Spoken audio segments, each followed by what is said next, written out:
It has been said that no two sisters were ever less alike. One reserved and proper, the other lively and controversial. One the anchor of a commonwealth of nations, the other a figure searching for purpose in life. They grew up in a very, very different kind of world, a world of aristocracy, of deference, of people knowing their place. I think they were quite different from an early age, and they went on being different. I think they were both very sound people, both very committed in their different ways. I suppose that the Queen had so much more responsibility on her shoulders, and Princess Margaret didn't have those things to think about, so carved a different path through life. Queen Elizabeth II and Princess Margaret are among the most photographed women in history. Their every appearance followed by press and public. They are familiar the world over. But what of the real women behind the show and splendour? Beyond the balcony and cheering crowds, beyond the crown itself. Elizabeth is really both an embodiment of the old England that she grew up in and the new, fast-changing modern world that she increasingly adapted to. The Queen always thought of her sister as an enigma. It's always very difficult to work out with Princess Margaret which half of her you're talking about, the royal half or the rather dashing half. There's a huge affection between them that survives the ups and downs of their individual life.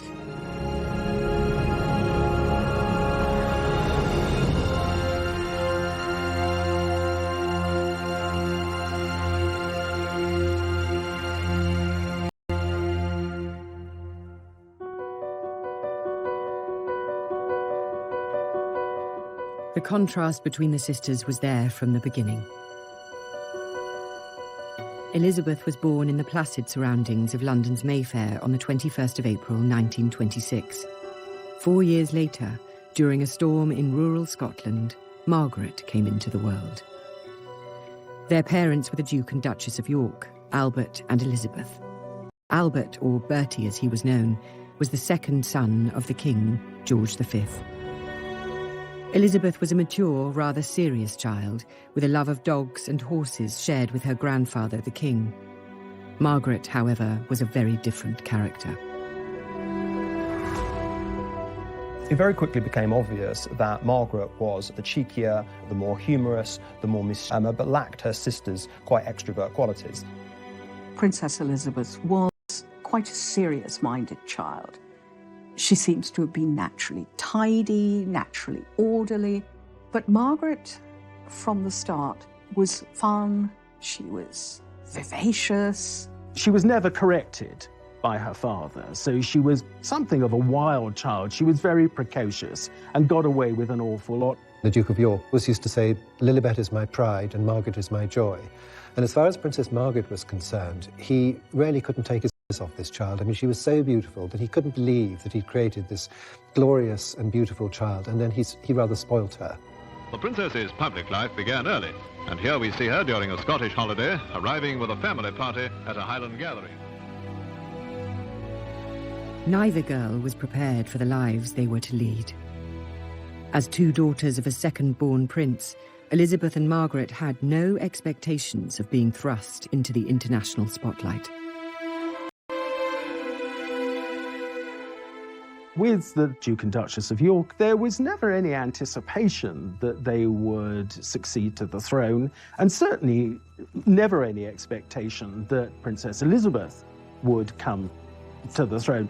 It was, of course, always possible that George and Elizabeth would have further children, and a male heir would, of course, then leapfrog Elizabeth in line for the throne. So it was always a fairly remote possibility that she would become queen at her birth. The Duke and Duchess of York, us four, as the Duke called them, rather anticipated a cosy family life in the way that they were already enjoying. And they were a very natural family and a very loving family. It was the girl's uncle, the charming bachelor Prince David, who would be the next king. He was expected to marry and have children of his own, who would one day inherit the crown. Elizabeth and Margaret were set for a life of comfortable semi-obscurity. Until 1936, the year everything changed.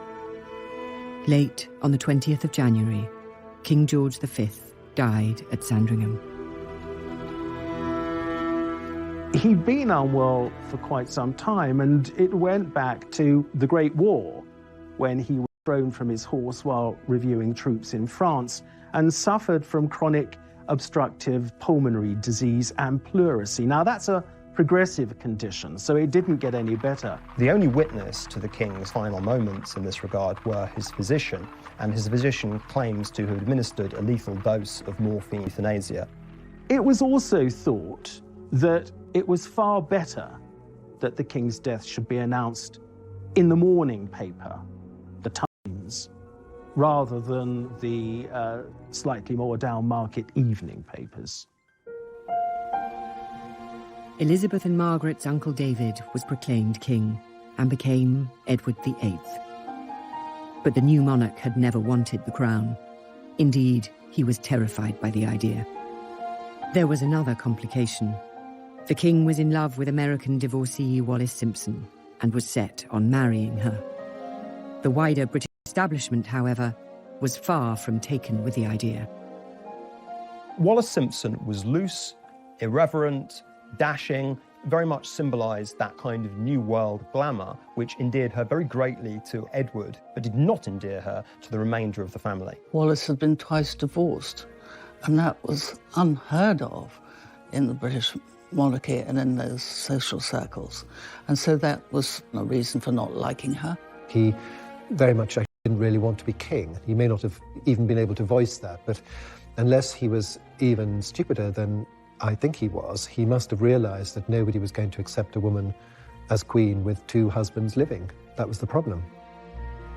The secular head of state is also the supreme governor of the Church of England. He was about to go through a coronation ceremony that is very similar to the kind of consecration that a priest goes through.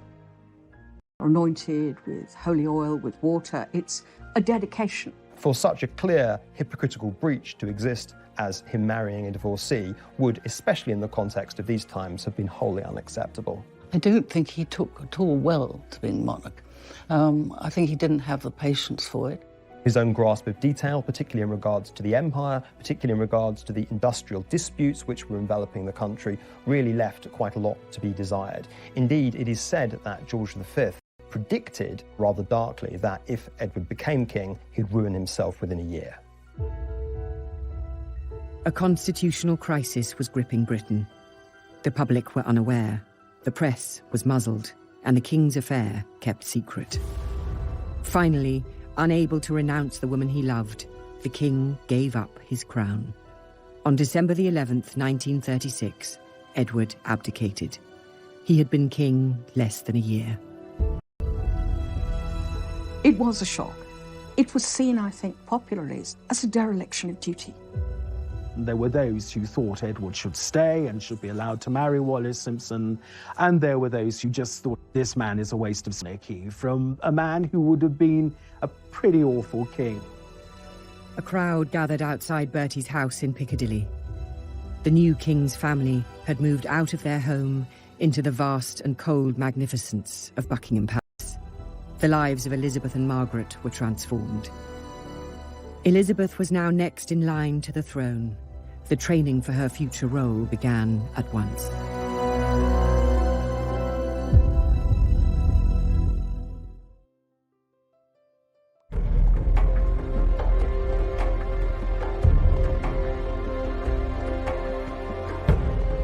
In 1936, following the abdication of Edward VIII, the throne passed to Elizabeth and Margaret's father, Bertie. He became George VI. On the 12th of May 1937, he was crowned at Westminster Abbey.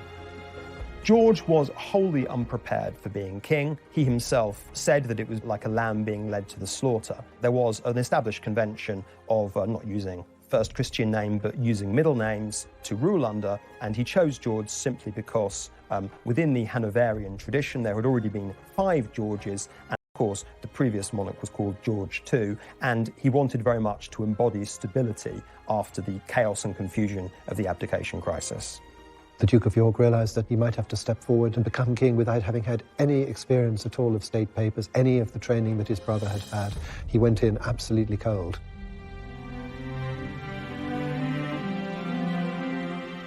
King George would ensure that his elder daughter Elizabeth would be more prepared for the role of monarch. From 1938, she received private tuition from Sir Henry Martin, the Vice Provost of Eton College. Her father explained the nature of the official dispatch boxes that were the monarch's everyday duty.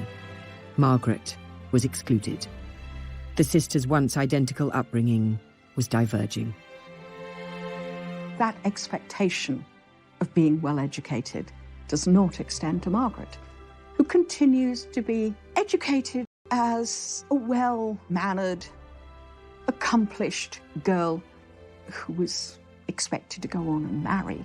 So singing, piano lessons, French conversation become important, but not constitutional history, not the hard lessons of theology. They were still loving sisters with the same bond that they always shared. This was a very definitive event which exacerbated early tendencies that the girls may have already had, Elizabeth to duty and Margaret to institutional decision-making. Beyond the girls' classrooms, the world was in crisis. The aggression of Nazi Germany had sparked a new conflict in Europe. It was suggested that Elizabeth and Margaret be evacuated for their own safety. They weren't moved overseas simply because it was thought very important to send the right kind of message, to send the message that the royal family was not running from the threat of Nazi Germany and everyone would very much remain in post. The king needed the Queen to be with him. She wasn't going to leave, and the daughters weren't going to leave. They were all basically going to stay together. And it was actually a very powerful message. The images that were coming out of Germany were all sort of nasty pictures of people stomping around in black uniforms and raising their arms and shouting. What did you get from England? You got Queen Elizabeth in a pony cart with the two princesses bicycling behind her. I mean, which would you prefer? Because of events and invasions going on in Europe, the Queen said that it would be a good idea to take the princesses to the greater security of Windsor Castle for the rest of the week. And as Princess Margaret said, we were supposed to go for 5 days and we stayed for 5 years. The castle seemed forbidding at first. Its fineries had been put into storage. The blackout shrouded it in darkness. But though tremors caused by explosions in London could be felt in the castle, the girls were safe. As the war progressed and the sisters grew, Elizabeth took on more and more public responsibilities. After she turned 18 in 1944, she joined the Auxiliary Territorial Service as a mechanic and driver. Princess in overalls. Elizabeth is in the ATS, or British, and at the King's request, is being treated just like any other trainee. Now, visited by her parents and sister Margaret Rose at a training station in southern England, she shows them she knows a fan belt from a spark plug all right and isn't afraid to get her hands dirty. The Women's Auxiliary Army Corps and the ATS were much more for ordinary girls. And so I think it was intended to send a message that the royal family was not so different. They were not elitist in an unpleasant way. Elizabeth learned how to drive an ambulance, learned how to be a mechanic, indeed even learned how to fire a revolver. These were, of course, propagandistic tokens, but nonetheless, a pretty young princess chipping in with the war effort was definitely designed to boost national morale. I think it was very, very much appreciated by the public and by her. She loved it. She loved just up her street. While the war brought her closer to the public gaze, it also brought her love. And for this sensible, pragmatic girl, her choice was unexpected.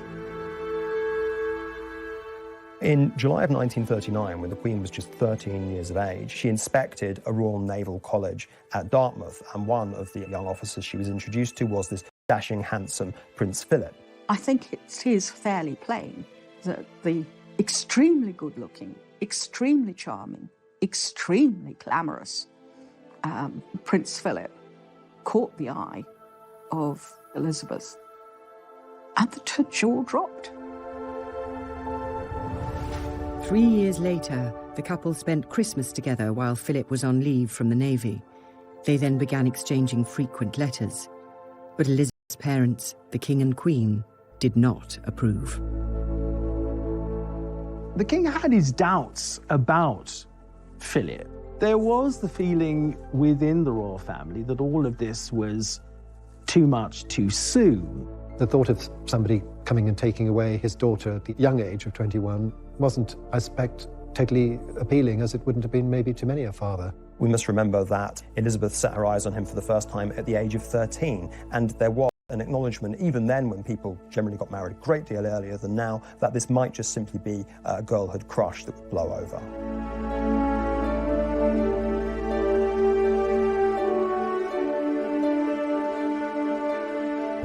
The King and Queen's resistance had been defeated.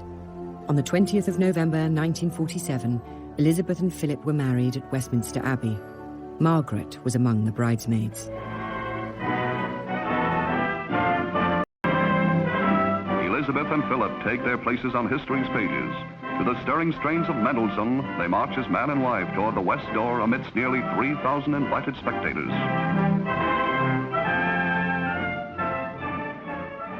The wedding itself was a very grand affair, a deliberately grand affair, against this backdrop of austerity. Rationing was still on, if anything slightly more severe.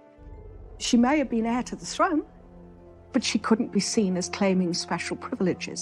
Though you have a lavish dress, it's by no means as lavish as other royal brides. The wedding was the first big royal occasion since the King and Queen's coronation 10 years before.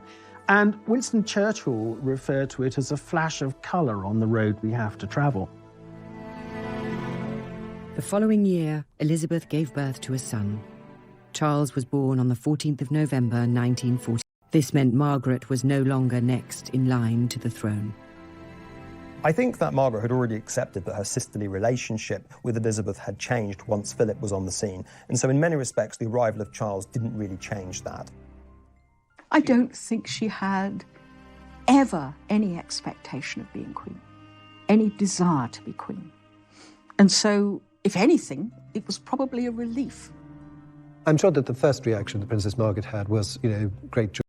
But I know that in later life there was a certain sort of feeling of being a younger sister, and other members of the royal family are always just told what to do. You will appear at 10 o'clock, or indeed at 10:03, your car will arrive, and you will do this, you will do that, and you will wear the following. So there was always a little bit of the younger sister feeling about the whole thing. In the post-war years, their father, the King's health declined. Both sisters took on more of his public duties. In September 1951, George VI had his left lung removed after a malignant tumour was discovered. The King was not told he had cancer, and the disease was not beaten. On the morning of February the 6th, 1952, the King died. He was just 56. Elizabeth was in Kenya when her father died, on an early rest stop in a planned tour to Australia. Elizabeth was always thought of by the King as being his protégé. Margaret was always thought of as being his pet, his light relief. And so when he passed away, both girls felt sad. Elizabeth felt sadness, then was overwhelmed by duty. For Princess Margaret, it was absolutely awful. She had lost a father that absolutely adored her, and she had no role whatsoever. Elizabeth had left Britain as a princess.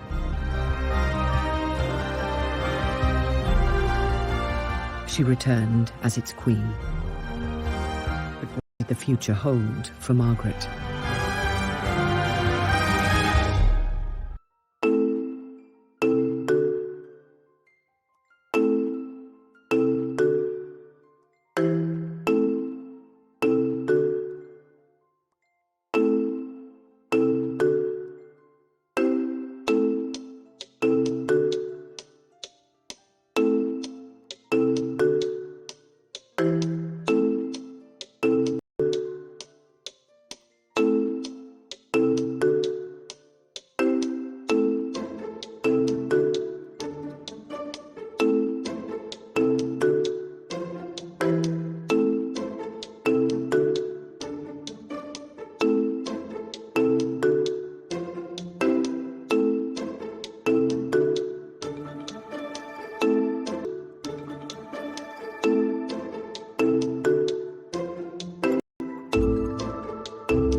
on the 2nd of June 1953.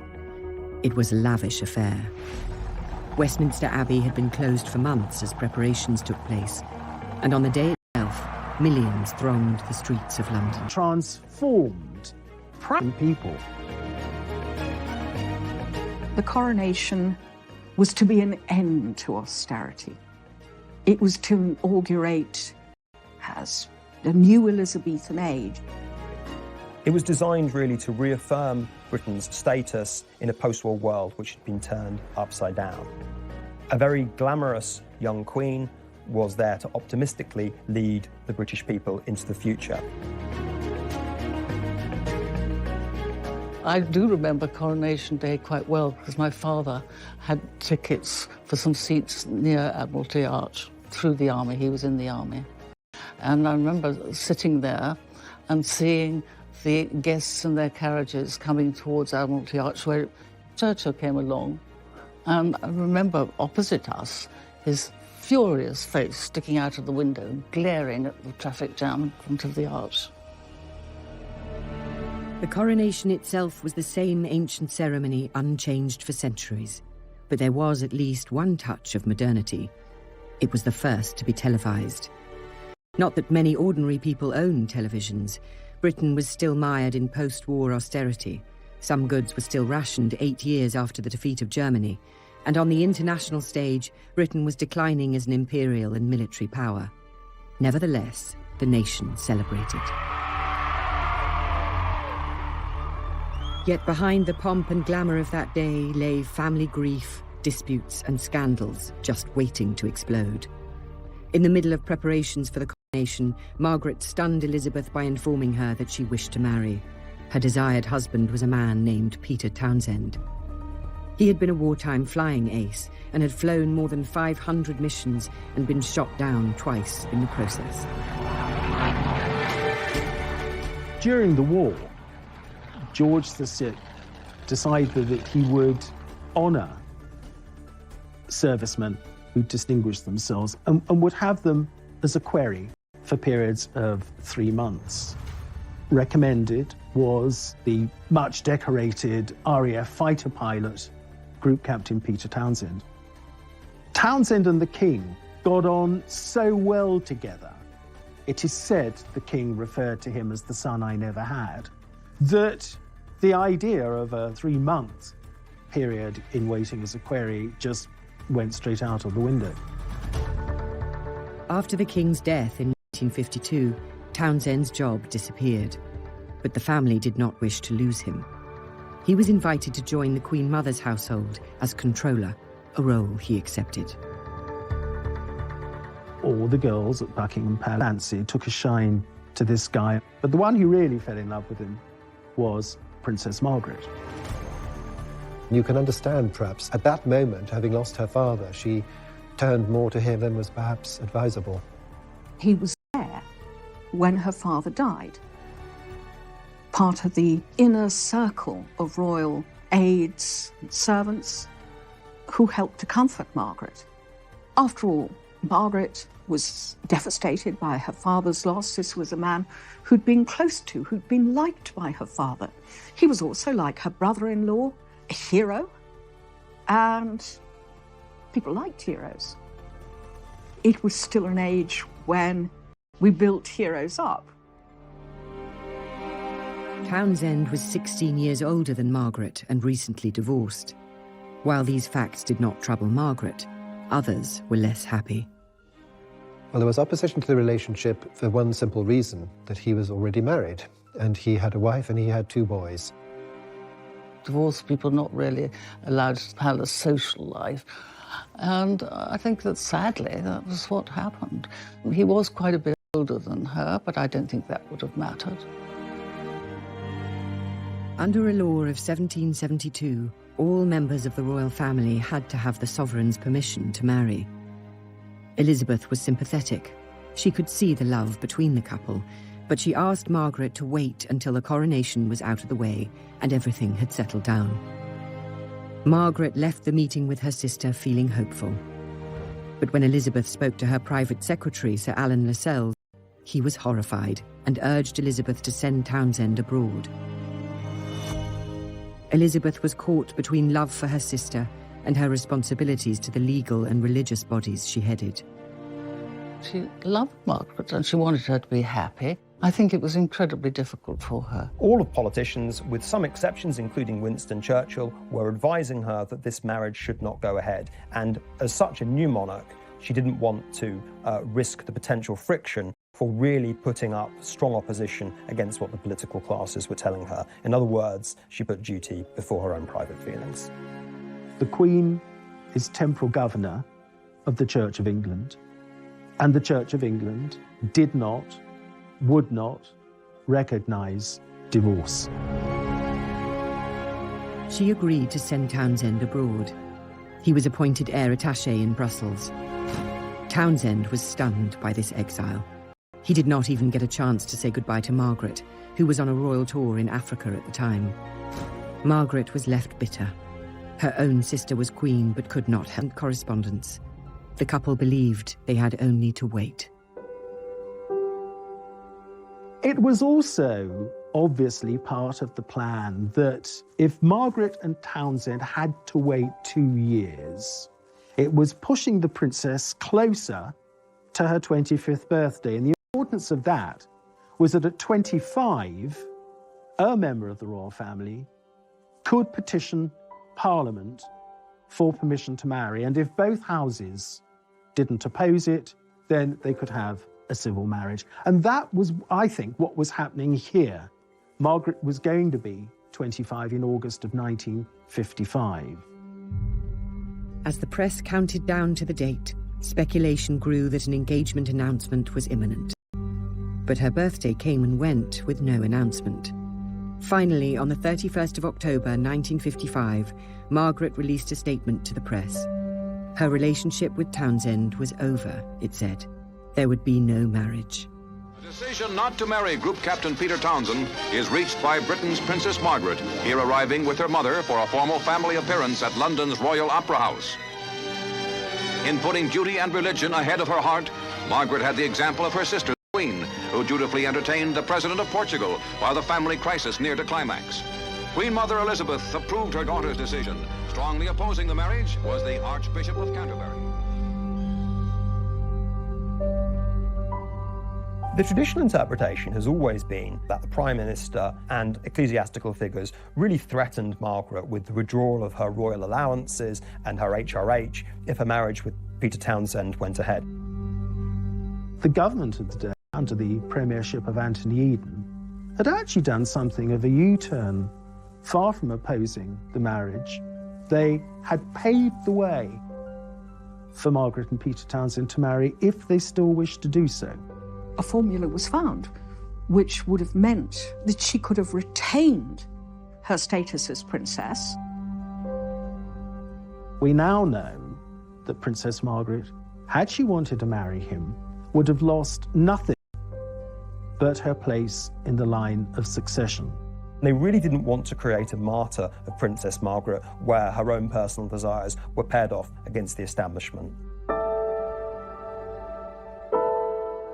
It was not government pressure that had ended the relationship between Margaret and Group Captain Townshend. The truth was far simpler. Contained in the files released by the National Archives is a letter that Princess Margaret wrote in private and in secret. Smoking in public, bringing out the characteristic elegant long cigarette holder, and was charged with doing things like opening hospitals, smashing bottles of champagne against ships in a very glamorous manner.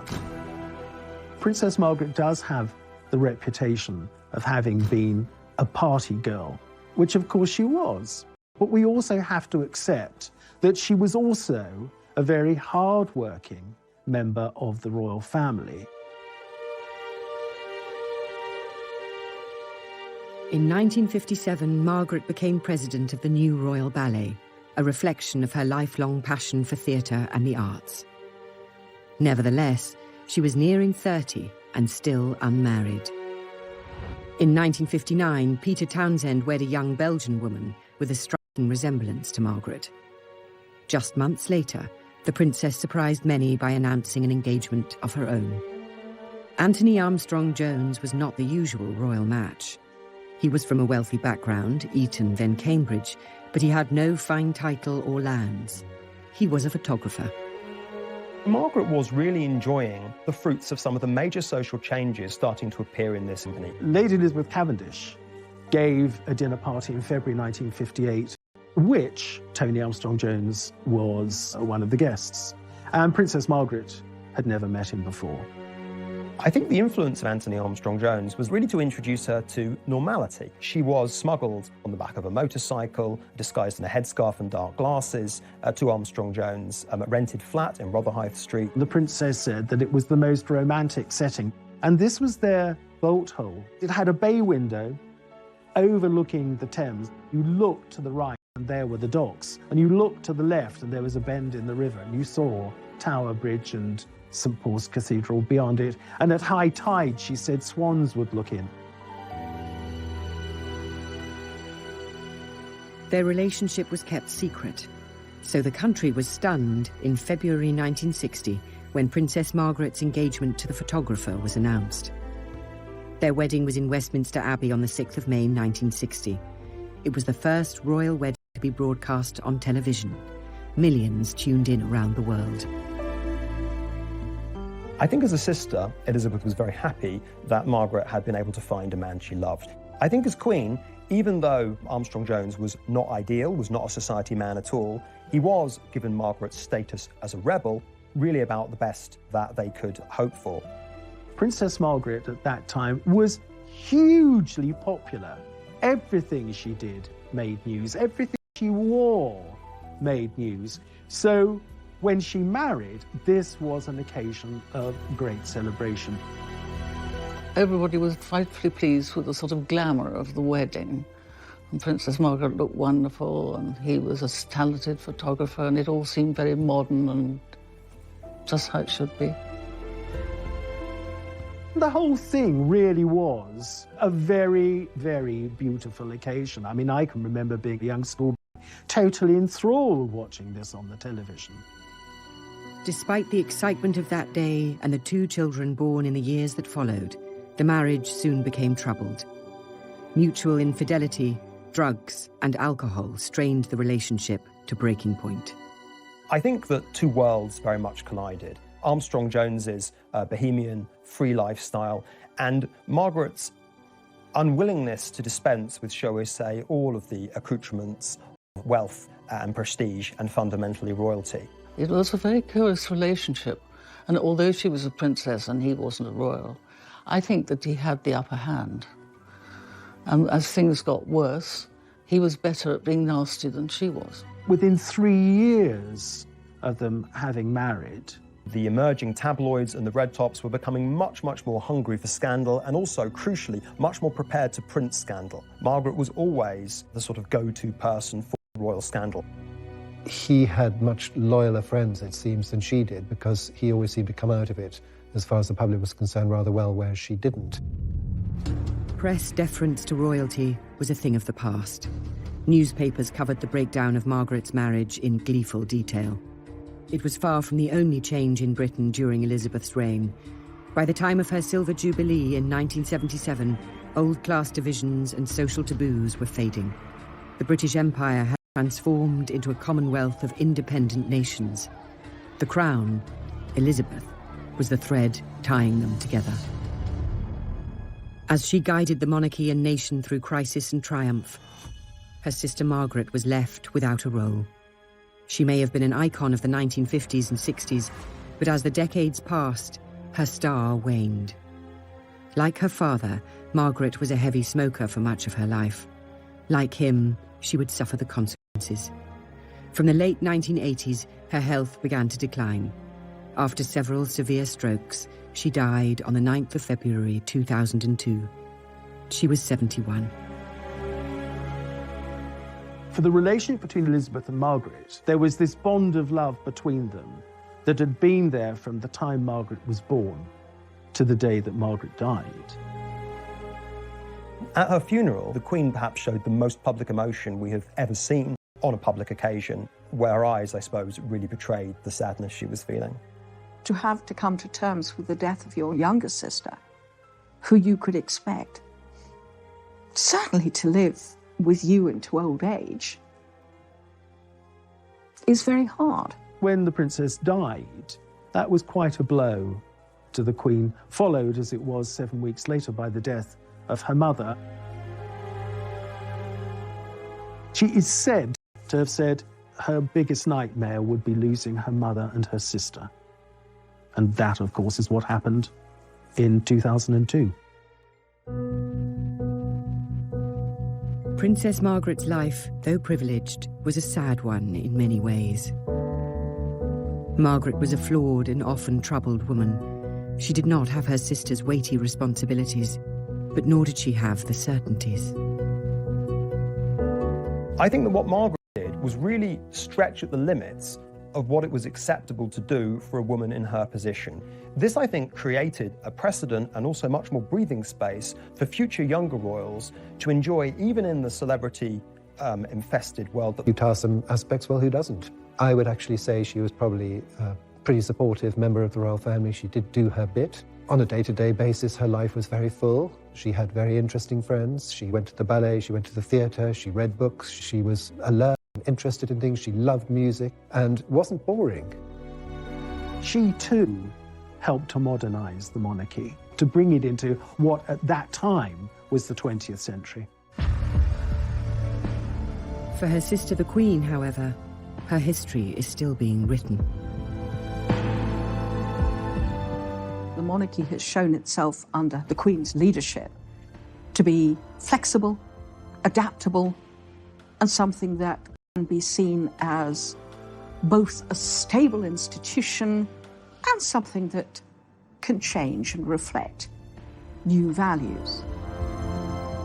I think more than anything else, for Britain's own conception of itself as a post-war nation, she was definitive. She has been criticised, her family have been deeply criticised, and by just being herself and keeping going and being straightforward, it's absolutely paid off.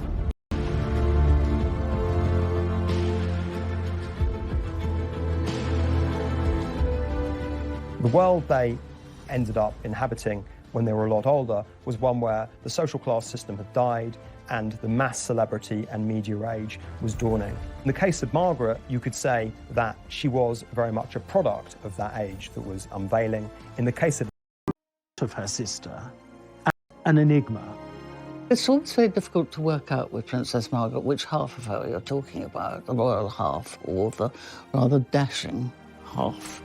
There's a huge affection between them that survives the ups and downs of their individual life.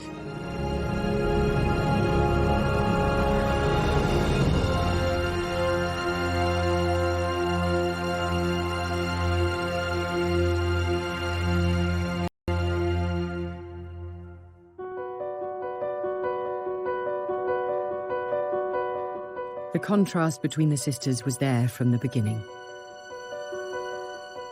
Elizabeth was born in the placid surroundings of London's Mayfair on the 21st of April, 1926.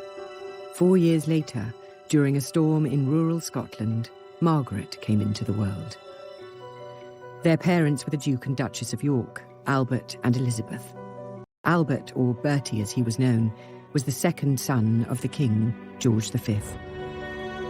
Elizabeth was a mature, rather serious child, with a love of dogs and horses shared with her grandfather, the King. Margaret, however, was a very different character.